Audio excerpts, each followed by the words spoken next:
అలాగే కాలేజీలో చదువుకునేటప్పుడు కానీ స్కూళ్ళల్లో చదువుకునేటప్పుడు కానీ పిల్లల్ని ఎలా చూడాలి మనం? వాళ్ళకు ఒక ప్రణాళిక ఇస్తాం మనం. బాబు ఇవాళ సైన్స్, రేపు సోషల్, ఎల్లుండి లెక్కలు ఇలాగా. కానీ వాటిల్లో కూడా వాట్ ఆర్ ద ప్రయారిటీస్ అంటే ఏది ఎక్కువగా అబ్బాయికి అర్థం కావట్లేదు, అబ్బాయికి కానీ అమ్మాయికి కానీ ఎక్కడ ఎక్కువ తికమక పడుతున్నాడు, ఎక్కువ ఇబ్బంది పడుతున్నాడు. సో దాంట్లో అతన్ని మనం కొంతవరకు వాటి గురించి ఎక్కువగా మాట్లాడుతూ ఆ భయాన్ని అతనిలోంచి పోగొట్టాలి మనం. ఆ భయాన్ని ఎప్పుడైతే పోగొట్టామో ఆ లెక్కలే కదా ఇంతే అనేటట్టుగా ఉండాలి.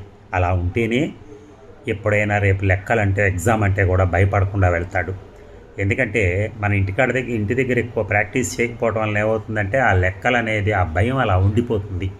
ఏదో బట్టి పట్టినట్టుగా రాసేసుకోవడం, వెళ్ళిపోవటం, ఆ తర్వాత అమ్మో లెక్కల్లో ఎన్ని వస్తాయో ఏంటో నాన్న ఎన్ని అంటారో ఇలాగా.